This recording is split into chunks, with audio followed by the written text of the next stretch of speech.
Hi dear students, welcome to online class.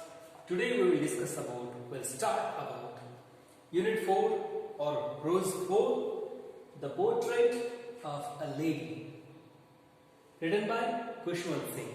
He is such a wonderful writer in India, in Indian English literature.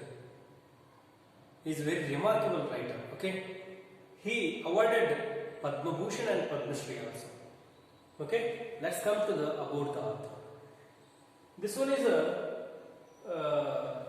this prose about his grandmother. Okay, ಏನು ಖುಷ್ವಂತ್ ಸಿಂಗ್ ಇದಾರಲ್ಲ ಅವರು ತಮ್ಮ ಅಜ್ಜಿ ಬಗ್ಗೆ ಹೇಳ್ತಾ ಹೋಗ್ತಾರೆ. ತಮ್ಮ ಅಜ್ಜಿ ಹೇಗಿದ್ರು, ಅವ್ರು ಏನೆಲ್ಲ ಅವ್ರಿಗೆ ಕಲಿಸ್ಕೊಡ್ತಾರೆ, ಅವ್ರ ಅಜ್ಜಿ ಜೊತೆಗಿನ ಆ ಕ್ಷಣಗಳು ಎಷ್ಟು ಮಧುರವಾಗಿದ್ದವು, ಅಜ್ಜಿ ಅಂದ್ರೆ ಮನೆಯಲ್ಲಿ ಹಿರಿಯರು ಎಷ್ಟು ಮುಖ್ಯವಾಗಿರ್ತಾರೆ ಅನ್ನೋದನ್ನ ಡಿಸ್ಕಸ್ ಮಾಡ್ತಾ ಹೋಗ್ತಾರೆ. Okay, let's come to the about the author.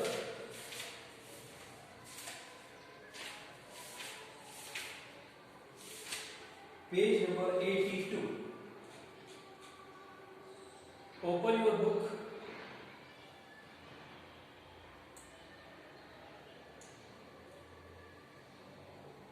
Okay. Khushwant Singh.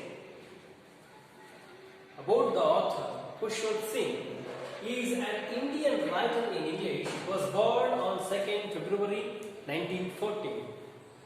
He is a prominent Indian novelist and journalist. Singh's weekly column with Malays towards one and all, carried by several Indian newspapers, is among the most widely read columns in the country. Then Singh is best known for his penchant for secularism, his humor and abiding love of poetry. He is the recipient of the Padma Bhushan in 1774 and Padma Vibhushan in 2007. He was one of the editors of the famed Illustrated Weekly of India. Okay? Khushwant Singh is an Indian writer in English. He was born on 2nd February 1940. He is a prominent Indian novelist. ಇವರು English ಲಿಟ್ರೇಚರ್ನಲ್ಲಿ ಬಹಳ ದೊಡ್ಡ ಸಾಧನೆ ಮಾಡ್ತಕ್ಕಂಥ ಒಬ್ಬ writer ನಮ್ಮ ಇಂಡಿಯಾದಲ್ಲಿ. ಖುಷ್ವಂತ್ ಸಿಂಗ್ ಇವರು ಹುಟ್ಟಿದ್ದು 1914ರಲ್ಲಿ ಫೆಬ್ರವರಿ 2ರಲ್ಲಿ. ಪ್ರಾಮಿನೆಂಟ್ ಅಂದ್ರೆ ಬಹುಮುಖ್ಯವಾದಂತಹ ಒಬ್ಬ ಕಾದಂಬರಿಕಾರರ ಜೊತೆಗೆ ಜರ್ನಲಿಸ್ಟ್ ಅಂದ್ರೆ ಪತ್ರಿಕೆಗಳಲ್ಲಿ ಇವರು ಕಾಲಮ್ಸ್ ಅನ್ನೆಲ್ಲ ಬರೀತಾ ಇದ್ರು. ಶಿಂಗ್ಸ್ ವೀಕ್ಲಿ ಕಾಲಮ್ ಇಲ್ಲಿ ನೋಡ್ರಿ, COLUMN. ಇದು ಹೇಗೆ ಓದ್ಬೇಕು, ಕಾಲಮ್ ಅಂತ ಅದು ಕಾಲಮ್. ಏನಾಗ್ತದೆ, ಸೈಲೆಂಟ್ ಆಗ್ತದೆ. ಇಂಗ್ಲಿಷ್ ನಲ್ಲಿ ಏನಾಗ್ತಾವ, ಕೆಲವು ಶಬ್ದಗಳು ಸೈಲೆಂಟ್ ಆಗ್ತಿರ್ತಾವೆ. ಓಕೆ, ಅದು ಇಂಗ್ಲಿಷ್ ಭಾಷೆಯ ಒಂದು rules. That's why we also pronounce like column. Columns ಅಂದ್ರೆ ಅಂಕನಗಳು ಅಂತ ಬರೀತಾವಲ್ಲ, ಬರ್ತಾವಲ್ಲ, ಪೇಪರ್ಸ್ ಅಲ್ಲಿ ಬರ್ತಾವ ದೊಡ್ಡ ದೊಡ್ಡ ಅಂಕನಗಳು. ನಡುವಿನ ಪೇಜ್ ಅಲ್ಲಿ ಎಷ್ಟೋ 5 ಮತ್ತು 6ನೇ ಪೇಜ್ ಅಲ್ಲಿ ನೋಡ್ಬೇಕು. With malaise towards one and all, ಇದೊಂದು ಟೈಟಲ್. ಇದು ಯಾವುದ್ರ ಬಗ್ಗೆ, ಒಂದು ಅವರು ನ್ಯೂಸ್ ಪೇಪರ್ ಅಲ್ಲಿ ಬರೀತಕ್ಕಂಥ ಒಂದು title. Carried by several Indian news papers, is among the most widely read columns in the country. Okay, ಇವರು ಬರೆದಂತಹ ಒಂದು ಬರೀತಿದ್ರು column with malaise towards the one and all. Malaise ಅಂದ್ರೆ ಕೆಡಗಾರ ಅಂತ. ಓಕೆ, ಈ ಒಂದು ಟೈಟಲ್ ಅಲ್ಲಿ ಅವರು ಏನ್ ಮಾಡ್ತಿದ್ರು, ಬರಿತಾ ಹೋಗ್ತಿದ್ರು ಒಂದು ಸ್ಟೋರಿಗಳನ್ನ. ಅದೆಲ್ಲ ಇಂಡಿಯನ್ ನ್ಯೂಸ್ ಪೇಪರ್ ಅಲ್ಲಿ ಬಹಳ ಫೇಮಸ್ ಆದಂತ ಒಂದು weekly column. Okay, Singh is best known for his penchant for secularism. ಇವರು ಮುಖ್ಯವಾದ ಒಂದು ಇಂಪಾರ್ಟೆಂಟ್ ಥೀಮ್ ಏನಪ್ಪಾ, ಇವ್ರದ್ದು ಲಿಟರೇಚರ್ ಥೀಮ್. ಇವರು ಸಾಹಿತ್ಯದಲ್ಲಿ ಏನ್ ಕುರಿತು ಚರ್ಚೆ ಮಾಡಿದ್ದಾರೆ ಅಂದ್ರೆ ಸೆಕ್ಯುಲರಿಸಂ ಬಗ್ಗೆ, ಜಾತ್ಯತೀತತೆ. ಅಂದ್ರೆ ಜಾತಿ ಒಂದು ಧರ್ಮ ಕಟ್ಟಿಕೊಳ್ಳೋದು, ಈ ಧರ್ಮವನ್ನು ಶ್ರೇಷ್ಠ ಅನ್ನೋದು, ಆ ಧರ್ಮ ಬಗ್ಗೆ ಬರೆಯೋದು, ಹೀಗಲ್ಲ.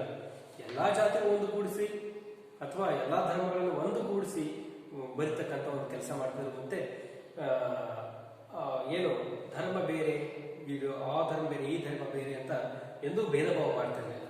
ಎಲ್ಲವೂ ಒಂದೇ. ನಮ್ಮ ಇಂಡಿಯಾದಲ್ಲಿ ಏನಿದೆ, ಹಲವಾರು ಜಾತಿ, ಹಲವಾರು ಭಾಷೆಗಳಿವೆ, ಧರ್ಮಗಳಿವೆ, ಆದ್ರೂ ಕೂಡ ನಾವು ಹೇಗೆ ಯುನೈಟ್ ಆಗಿ ಹೋಗ್ತಿದ್ದಿಲ್ಲ, ಹಾಗೆ ಇವರು ಲಿಟ್ರೇಚರ್ ಕೂಡ ಥೀಮ್ ಏನಿರ್ತದೆ, ಆ ಥೀಮ್ ಸೆಕ್ಯುಲರಿಸಂ, ಜಾತ್ಯತೀತತೆ ಆಗಿರುತ್ತೆ. ಓಕೆ, he is ಹ್ಯೂಮರ್ ಅಂದ್ರೆ ಹಾಸ್ಯಭರಿತ ಕಾಮಿಡಿ.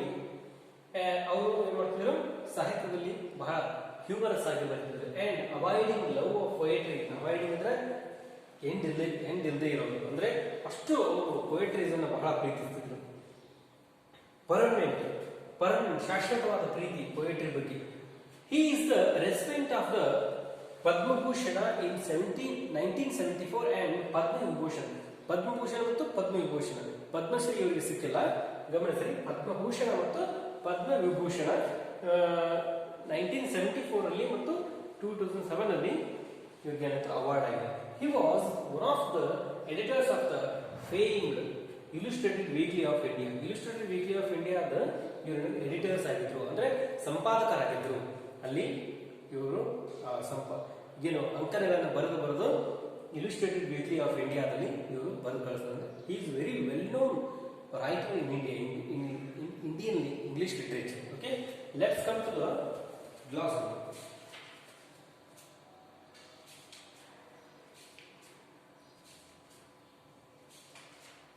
ಎಷ್ಟನೇ ಪೇಜ್? 73 ಬಿಡ್ರಿ.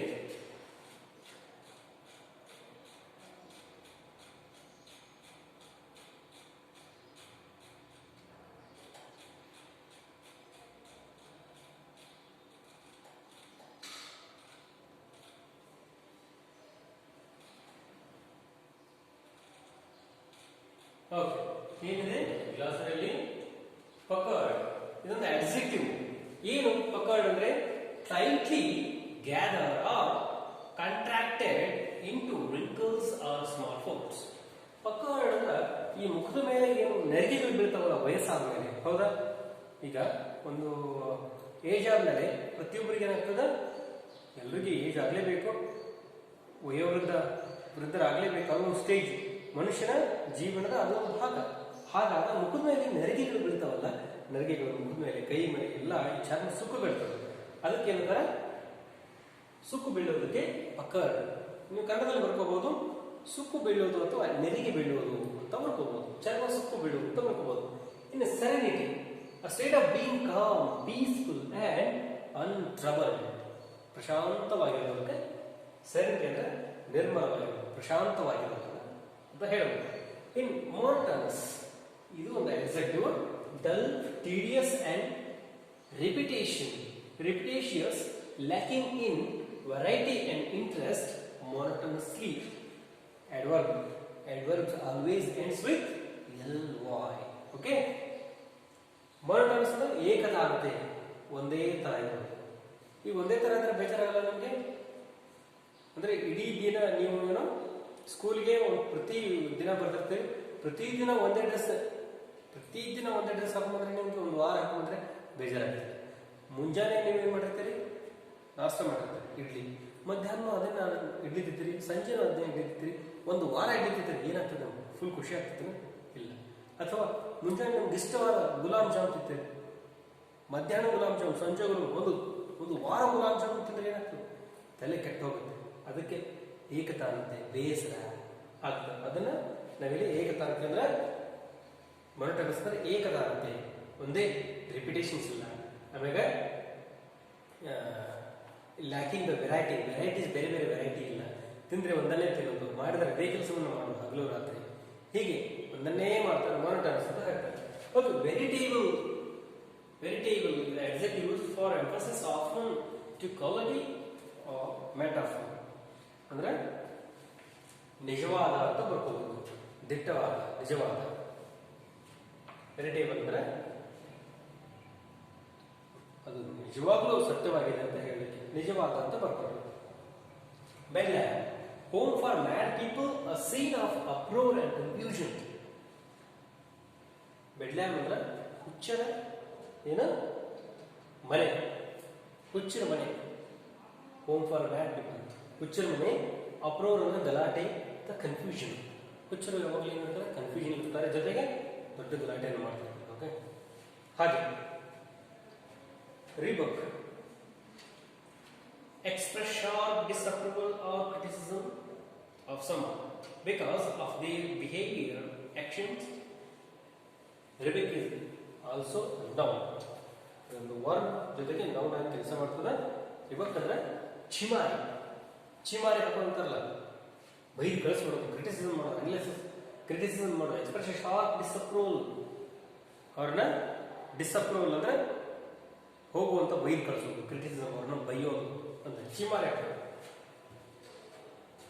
ಪ್ಯಾಲರ್ ಅನ್ಹೆಲ್ದಿಯ ಪೇಲ್ ಅಪಿಯರೆನ್ಸ್. ಪ್ಯಾಲರ್ ಅಂದ್ರೆ ಸಪ್ಪೆ ಮುಖ ಮಾಡ್ಕೊಂಡು ಕಳೆಯಲ್ಲಿ ಪೇಲ್ ಸಪ್ಪಗೆ ಮುಖ ಮಾಡ್ಕೊಂಡು ವಿವರ್ಣತೆ ಅಂತ ಬರ್ಕೊಟ್ಟಿದ್ದಾನೆ, ಅಥವಾ ಸಪ್ಪೆ ಮುಖ ಅಂತ ಬರ್ಕೊಟ್ಟಿದ್ದಾನೆ. ಕಳೆಯಲ್ಲಿ ಟರ್ನಿಂಗ್ ಪಾಯಿಂಟ್ ನಮ್ಗೆ ಗೊತ್ತೇ ಇದೆ. ಏನು turning point? The time at which the decisive change in the situation occurs, especially one with beneficial results. Okay, turning point ಅಂದ್ರೆ SSLC is a good turning point in students' life. SSLC ಮುಗಿದ ಮೇಲೆ ನಿಮಗೆ ಒಳ್ಳೆ result ಆದರೆ ನಿಮ್ಮ ಜೀವನದಲ್ಲಿ turning point. PUC ಅಲ್ಲಿ ನಿಮಗೆ ಒಂದು ಒಳ್ಳೆ ರಿಸಲ್ಟ್ ಆದರೆ ಅದೊಂದು ಟರ್ನಿಂಗ್ ಪಾಯಿಂಟ್. ಎಕ್ಸಾಮ್ ಅಲ್ಲಿ ನಿಮಗೆ ಒಂದು ಒಳ್ಳೆ ಮಾರ್ಕ್ಸ್ ಬಂದರೆ ಅದೊಂದು ಟರ್ನಿಂಗ್ ಪಾಯಿಂಟ್. ಓಕೆ, ನಿಮ್ಮ ಜೀವನದಲ್ಲಿ ಒಂದು ನಿಜವಾದ ನಿಮ್ಮ ಗುರಿ ಬಗ್ಗೆ ನಾಲೆಜ್ ಬಂದರೆ ಅದು ನಿಮ್ಮ ಟರ್ನಿಂಗ್ ಪಾಯಿಂಟ್. ಹೀಗೆ ಟರ್ನಿಂಗ್ ಪಾಯಿಂಟ್ ಅನ್ನು ಒಂದು ಗುಡ್ ರಿಸಲ್ಟ್ ಅಂತ ತಗೊಂಡಿರೋದು. ಓಕೆ, ಇನ್ನು frivolous, not having any serious purpose or values. ನಿಷ್ಪ್ರಯೋಜಕ ಅಂತ ಕೊಡ್ತಾರೆ, ಕೆಲಸಕ್ಕೆ ಬಾರದು, ನಿಷ್ಪ್ರಯೋಜಕ, ಉಪಯೋಗವಿಲ್ಲದ್ದು ಹಾಗೆ ಫ್ರಿವಲ್ಸ್. ಓಕೆ, ಗ್ಲಾಸರಿ ಏನು ಮಾಡ್ತೀವಿ? ಇನ್ನ ನಾವು ಯೂನಿಟ್ ಅನ್ನ ಸ್ಟಾರ್ಟ್ ಮಾಡೋಣ. Unit 4, 69 page.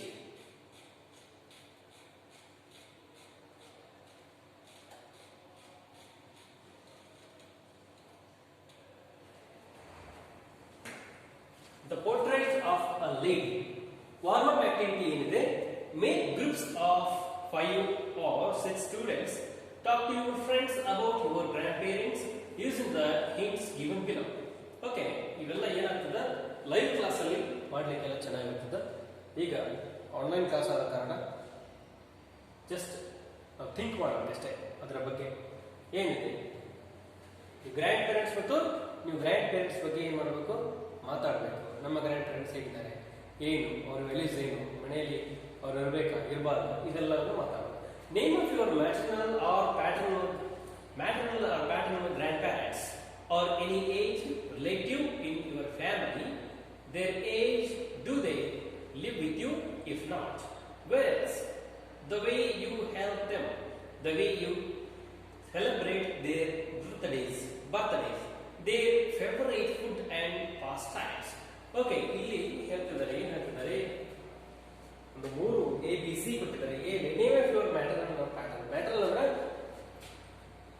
ತಾಯಿಯ ಕಡೆ ಇದ್ದಂತಹ ತಾಯಿಯ ತಾಯಿ ಅಂದ್ರೆ ಅಜ್ಜಿ. ಹೆಣ್ಣು ಮುತ್ಯ ಗಂಡು ಮುತ್ಯ ಅಂತ ಗೊತ್ತಾ ನಿಮ್ಗೆ? ಅಂದ್ರೆ ತಾಯಿಯ ತಾಯಿ ಮ್ಯಾಟರ್ನಲ್. ಪ್ಯಾಟರ್ನ್ ಅಂದ್ರೆ ತಂದೆಯ ತಾಯಿ ತಂದೆಯ ತಾಯಿ ಅಥವಾ ತಂದೆಯ ತಾಯಿ. ತಾಯಿಯ ತಂದೆ ತಾಯಿಗೆ ಮ್ಯಾಟರ್ನಲ್ ಪೇರೆಂಟ್ಸ್ ಅಂತ ಹೇಳ್ತಾರೆ. ಪ್ಯಾಟರ್ನಲ್ ಗ್ರ್ಯಾಂಡ್ ಪೇರೆಂಟ್ಸ್ ಅಂದ್ರೆ ತಂದೆಯ ತಾಯಿ ತಂದೆ ಇರ್ತಾರಲ್ಲ ಅವರು, ಅಂದ್ರೆ ನಮ್ಮ ಅಜ್ಜ ಅಜ್ಜಿ. ಓಕೆ, ಗ್ರ್ಯಾಂಡ್ ಪೇರೆಂಟ್ಸ್ ಅವ್ರ any age relative in your family. ಅವರು ನಿಮ್ಮ ಅಜ್ಜ ಅಜ್ಜಿ ಆಗಿರ್ಬೋದು ಅಥವಾ ರಿಲೇಟಿವ್ ನಿಮ್ಗೆ ಅಜ್ಜ ಅಜ್ಜಿ ಆಗ್ತಾ ಇರ್ಬೋದು. ಅವ್ರ ಬಗ್ಗೆ ನೀವು ಏನ್ ಮಾಡ್ಬೇಕು? ಡಿಸ್ಕಸ್ ಮಾಡ್ಬೇಕು. ದೇರ್ ಏಜ್, ಅವ್ರು ಎಷ್ಟು ಏಜ್ ಇದೆ? 60, 70, 80, ಕೆಲವೊಬ್ಬರು 100 ಇಯರ್ಸ್ ಇನ್ನೂ ಬದುಕಿದ್ದಾರೆ. ಕೆಲವರು ಹೌದಾ 90 ಇಯರ್ಸ್ ಆಗಿದೆ. ಆದ್ರೂ ಕೂಡ ಎಷ್ಟು ಗಟ್ಟಿಮುಟ್ಟಾಗಿದ್ದಾರೆ, ಒಂದು ಹಲ್ಲು ಬಿದ್ದಿಲ್ಲ, ಅವ್ರು ಅಷ್ಟು ಗಟ್ಟಿಮುಟ್ಟಾಗಿದ್ದಾರೆ. Do they live with you? ಅವ್ರ ನಿಮ್ಮ ಜೊತೆ, ನಿಮ್ಮ ಅಜ್ಜ ಅಜ್ಜಿ ನಿಮ್ಮ ಜೊತೆ ಇದ್ದಾರಾ? ಅಥವಾ ಇಫ್ ನಾಟ್, ಇಲ್ಲದೆ ಇರ್ಬೋದು. Where else? ಹಾಗಾದ್ರೆ ಎಲ್ಲಿದ್ದಾರೆ? ಡಿಸ್ಕಸ್ ಮಾಡ್ರಿ. The way you help them, ನೀವು ಅವ್ರಿಗೆ ಅವ್ರ ಹತ್ರ ಇದ್ದಾಗ ಹಾಗೆ ನೀವು ಹೆಲ್ಪ್ ಮಾಡ್ತೀರ ಅವ್ರಿಗೆ. ಹೌದಾ? ವಯಸ್ಸಾಗಿರ್ತದೆ ಪಾಪ, ಎಲ್ರಿಗೂ ವಯಸ್ಸಾಗಲೇಬೇಕು. ಹಾಗೆ ಆಗುತ್ತೆ. ಇವತ್ತು ಅವರಿಗೆ ವಯಸ್ಸಾಗಿದೆ, ನಾಳೆ ನಮಗೂ ವಯಸ್ಸಾಗುತ್ತೆ, ನಾಳೆ ನಿಮಗೂ ವಯಸ್ಸಾಗುತ್ತೆ. ಹೀಗೆ ಸರದಿಯಲ್ಲಿ ಎಲ್ಲರೂ ಈ ಜೀವನದ ಚಕ್ರದಲ್ಲಿ ಎಲ್ರಿಗೂ ಆಗ್ತಾ ಹೋಗ್ತದೆ. ಹೌದಾ? ಅವರಿಗೆ ನೀವು ಹೇಗೆ ಹೆಲ್ಪ್ ಮಾಡ್ತಾರೆ. ವಯಸ್ಸಾಗ್ತಾ ಏನಾಗ್ತದೆ? ಮನುಷ್ಯ ಈ ಬಿಕೇಮ್ ಎ ಚೈಲ್ಡ್. ಹೌದಾ? ಮತ್ತೆ ಮಗು ಆಗ್ತಾನೆ, ಮತ್ತೆ ಈ ಬಿಕೇಮ್ ಎ ಚೈಲ್ಡ್, ಮತ್ತೆ ಮಗು ತರ ಆಗ್ತಾನೆ. ಆತನಿಗೆ ನಡಿಲಿಕ್ಕೆ ಬರಲ್ಲ. ಹೌದಾ? ಏಳ್ಲಿಕ್ಕೆ ಬರಲ್ಲ, ಸರಿಯಾಗಿ ಕೂಡ್ಲಿಕ್ಕೆ ಬರಲ್ಲ. ಅವರ ಕಣ್ಣುಗಳು ಮಂಜಾಗ್ತವೆ, ಮಾತುಗಳು ಸರಿಯಾಗಿ ಬರಲ್ಲ, ಹಲ್ಲುಗಳು ಬಿದ್ದು ಹೋಗುತ್ತಾವೆ, ತೊದಲು ಮಾತು ಬರ್ತದೆ. ಅವರಿಗೆ ಒಂದು ಸಹಾಯದ ಅವಶ್ಯಕತೆ ಇದೆ. ನೀವು ಹೇಗೆ ಸಹಾಯ ಮಾಡ್ತೀರಾ? The way you celebrate their birthdays, ಅವರದ್ದು ಬರ್ತಡೇ ನೀವು ಆಚರಿಸ್ತೀರಾ. ಅವರ 71 ಬರ್ತಡೇ ಇರ್ಬೋದು, ಅಥವಾ 89 ಬರ್ತಡೇ ಇರ್ಬೋದು, ಅಥವಾ ಈ ವರ್ಷ 100 ಒಂದು 100ನೇ ವರ್ಷದ ಬರ್ತಡೇ ಇರ್ಬೋದು ನೀವು ಆಚರಿಸಿದ್ದಾರೆ, ಅವರ ಮುಖದಲ್ಲಿ ಯಾವ ಖುಷಿ ಇರ್ತದೆ ಗಮನಿಸಿದ್ದೀರಾ? They favourite food and pastimes, ಅವ್ರಿಗೆ ಇಷ್ಟವಾಗತಕ್ಕಂಥ ಆಹಾರ ಯಾವುದು? ಪ್ರತಿಯೊಬ್ಬರಿಗೆ ಬೇರೆ ಬೇರೆ ಆಹಾರಗಳು ಇಷ್ಟ ಆಗ್ತವೆ. ಈ ಒಂದು ಸಮಯದಲ್ಲಿ ಈ ಒಂದು ಏಜ್ ಆದಾಗ ಅವ್ರಿಗೆ ಯಾವ ಥರದ ಆಹಾರಗಳು ಇಷ್ಟ ಆಗ್ತವೆ. ಆಮೇಲೆ ಅವ್ರ ಪಾಸ್ ಟೈಮ್ಸ್, ಅಯ್ಯೋ ನಮ್ಮ ಕಾಲದಲ್ಲಿ ಹಾಗಿತ್ತು, ನಾವು ಸಣ್ಣವರಿದ್ದಾಗ ಹೀಗಿತ್ತು ಅಂತ ಹೇಳ್ತಿದ್ರಲ್ಲ, ಹಿಂದೆ ಪಾಸ್ ಟೈಮ್ಸ್, ಅವರ ಪಾಸ್ ಟೈಮ್ಸ್ ಅಲ್ಲಿ ಜೀವನ ಹೇಗೆ ಕಲಿತಿದ್ರು. ಅವಾಗೆಲ್ಲ ₹1 ಇಷ್ಟೆಲ್ಲ ಸಾಮಾನು ಬರ್ತಿತ್ತು, 4 ಆನೆ ಇತ್ತು, ಪೈಸೆ ಇತ್ತು, ದುಡ್ಡಿತ್ತು, ಅವಾಗ ತಮ್ಮನ ದುಡ್ಡಿತ್ತು ಅಂತ ಹೇಳ್ತಿರ್ತಾರಲ್ಲ ಅಜ್ಜ ಅಜ್ಜಿ, ಆ ಕಥೆಗಳನ್ನ ನೀವು ಕೇಳಿದ್ದೀರಾ? ಹೀಗೆಲ್ಲ ಬರ್ತದೆ. ಇನ್ನು ಬಿ ಏನಿದೆ, plan how you would celebrate your grandparents day, the day, date and time people would like to invite. Okay, ನೀವು ಗ್ರ್ಯಾಂಡ್ ಪೇರೆಂಟ್ಸ್ ಡೇ ಅಂತ ಈಗ mother's day, father's day, friendship day, ಆ ಡೇ ಈ day ಅಂತ 108 ಡೇಗಳಿದ್ದಾವೆ, ಹೌದಾ? ನೀವು grand parents ಡೇನ ಯಾವಾಗಾದ್ರೂ ಆಚರಿಸಿದ್ದೀರಾ? ನಿಮಗೋಸ್ಕರ ನಿಮ್ಮ ತಂದೆ ತಾಯಿನವರು ಬೆಳೆಸಿದ್ದಾರೆ, ನಿಮ್ಮನ್ನು ಈಗ ಅವರು ಏನು ಮಾಡ್ತಿದ್ದಾರೆ, ಪಾಲನೆ ಮಾಡ್ತಾ ಇದ್ದಾರೆ, ನಿಮ್ಮನ್ನು ಬೆಳೆಸ್ತಾ ಇದ್ದಾರೆ, ಅವರ ಜೀವನದ ಅನುಭವಗಳನ್ನು ನಿಮಗೆ ಕೊಡ್ತಾ ಇದ್ದಾರೆ. Do you celebrate their birthdays or do you celebrate their day or grandparents day? ಅವರ ವಿಶ್ವ ಹಿರಿಯರ ದಿನಾಚರಣೆ ಅಂತ ನೀವೇನು ಆಚರಣೆ ಮಾಡ್ತಾ ಇದ್ದೀರಾ ಅಂತ ಕೇಳ್ತೀನಿ. The day, date and time people you would like to invite. ಅವರ ಒಂದು ಡೇ ಮಾಡಿ ಅವ್ರನ್ನ ಏನಾದ್ರು ನೀವು ಆಚರಣೆ ಮಾಡಿ ಕರೀತಿದ್ದಾರೆ ಅಂದ್ರೆ ಜನರನ್ನ ಏನಾದ್ರು ಕೂಡಿಸಿ ಅವ್ರ ಬರ್ತ್ಡೇ ಮಾಡ್ತಿದ್ದಾರೆ, ಏನು ಪ್ಲಾನ್ಸ್ ಅಂತ ಕೇಳ್ತಾರೆ. ಕೆಲವು ಕಡೆ ನೋಡ್ಬೋದು, ಈಗ ಮದುವೆಯಾಗಿ 75 ವರ್ಷ ಆಗಿದೆ, 80 ವರ್ಷ ಆಗಿದೆ, ಹೀಗೆ ಅಂದಾಗ ಮತ್ತೊಮ್ಮೆ ಮದುವೆ ಮಾಡ್ತಾರೆ ಹಳ್ಳಿ ಕಡೆ ಎಲ್ಲ. ಅದು ಪದ್ಧತಿ ಮೊದಲಿಂದ ಇದೆ. ಏನು ಬಹಳ ವರ್ಷ ದೀರ್ಘಾಯುಷ್ಯ ಬದುಕಿದ್ರೆ ಗಂಡ ಹೆಂಡತಿ, ಅಜ್ಜ ಅಜ್ಜಿ ಬದುಕಿದ್ರೆ ಅವ್ರಿಗೆ ಏನ್ ಮಾಡ್ತಾರೆ, ಮತ್ತೊಮ್ಮೆ ಸ್ಟೇಜ್ ಮೇಲೆ ಕರೆದು ಅವರಿಗೆಲ್ಲ ಹೂವಿನ ಹಾರ ಕೊಟ್ಟು ಮತ್ತೊಮ್ಮೆ ಮದುವೆ ಮಾಡ್ತಾರೆ. ಅಂದ್ರೆ ಮೊಮ್ಮಕ್ಕಳು, ಮೊಮ್ಮಕ್ಕಳು ಮದುವೆಯಾಗಿ ಆ ಮೊಮ್ಮಕ್ಕಳಿಗೆ ಮಕ್ಕಳು ಹುಟ್ಟಿದಾಗ ಗಿರಿಮೊಮ್ಮಕ್ಕಳು, ಮರಿಮೊಮ್ಮಕ್ಕಳು ಅಂತ ಬರ್ತದೆ. ಆ ರೀತಿ ಅಂದ್ರೆ ಅವರು ಅಷ್ಟೊತ್ತಿಗಾಗಲೇ ಅವ್ರಿಗೆ ಎಷ್ಟು ವಯಸ್ಸಾಗಿರುತ್ತೆ, 100 ವರ್ಷ ಆಗಿರುತ್ತೆ, ಹೌದಾ? ಒಂದು 90-80 ವರ್ಷ ಆಗಿರುತ್ತೆ. ಸಂದರ್ಭದಲ್ಲಿ ಹಳ್ಳಿಗಳಲ್ಲಿ ಮೊದಲಿಂದ ಏನ್ ಮಾಡ್ತಾರೆ, ಅವ್ರಿಗೊಂದು ಮರ್ಯಾದೆ ಕೊಡ್ಬೇಕು ಹಿರಿಯರಿಗೆ, ಹೌದಲ್ಲ? ಈಗೆಲ್ಲ ಸಿಟಿಗಳಲ್ಲಿ ಏನಾಗಿದೆ, ಅವ್ರಿಗೆ ಸರಿಯಾಗಿ ಸಿಗಬೇಕಾದ ಮರ್ಯಾದೆ ಸಿಗ್ತಾ ಇಲ್ಲ. ಸಿಟಿಗೆ ಬರ್ತೇವೆ, ಅವ್ರ ನಮ್ಮ ಹಳ್ಳಿಯಲ್ಲಿ ಬಿಟ್ಕೊಂಡ್ಬಿಡ್ತೀವಿ. ಓಕೆ, ಅವ್ರ ಡೇ ನೀವು ಆಚರಣೆ ಮಾಡ್ತೀರಾ ಅಂತ ಕೇಳ್ತಿದ್ದಾರೆ. ఎందుకు ಏನ್ ಮಾಡ್ತಿದ್ರು, ಅವ್ರು ಬಹಳ ವರ್ಷ 106 ವರ್ಷ ಬದುಕಿದ್ರೆ ಅವ್ರಿಗೆ ಮತ್ತೊಮ್ಮೆ ಮದುವೆ ಮಾಡ್ತಾರೆ, ಅವ್ರಿಗೆ ಆ ರೀತಿ ಗೌರವವನ್ನು ತೋರಿಸ್ತಿದ್ರು. Collect the photos of if any and paper a speech, share your experiences with them, discuss their importance in the family. Okay, ಈಗ ನೀವು ಹಿರಿಯರ ಬಗ್ಗೆ ಇರುವಂತಹ ಮಾಹಿತಿ ಇರ್ಬೋದು, ಫೋಟೋಸ್ ಇರ್ಬೋದು, ನೀವು ಪೇಪರ್ನಿಂದ ಇಂಟರ್ನೆಟ್ ಕಲೆಕ್ಟ್ ಮಾಡಿ ಮತ್ತೆ ನಿಮ್ಮ ಸ್ನೇಹಿತರಿಗೆ ಹಂಚಿಕೊಡ್ರಿ. ಮತ್ತು ಫ್ಯಾಮಿಲಿಯಲ್ಲಿ ಅಜ್ಜ ಅಜ್ಜಿ ಇದ್ರೆ ಅದೆಷ್ಟು ಉಪಯೋಗ, ಹಿರಿಯರು ಫ್ಯಾಮಿಲಿಯಲ್ಲಿ ಇರಬೇಕಾ ಇರಬಾರ್ದ, ಅಥವಾ ವಯಸ್ಸಾಗಿದೆ ಅವ್ರಿಗೇನು ಕೆಲಸ, ಅವ್ರನ್ನ ಇಟ್ಕೊಂಡ್ರೆ ಏನೂ ಲಾಭ ಇಲ್ಲ ಅಂತೀರಾ, ಡಿಸ್ಕಸ್ ಮಾಡಿ ಅಂತ ಹೇಳ್ತಾರೆ. ಓಕೆ, ನಾವೇನು ಮಾಡೋಣ, ಇವತ್ತು ವಾರ್ಮ್ ಅಪ್ ಆಕ್ಟಿವಿಟಿಯನ್ನು ನೋಡ್ಕೊಂಡು tomorrow will continue with first para my grand mother. ಇಲ್ಲಿಂದ ಸ್ಟಾರ್ಟ್ ಮಾಡೋಣ. Thanks for watching, keep watching.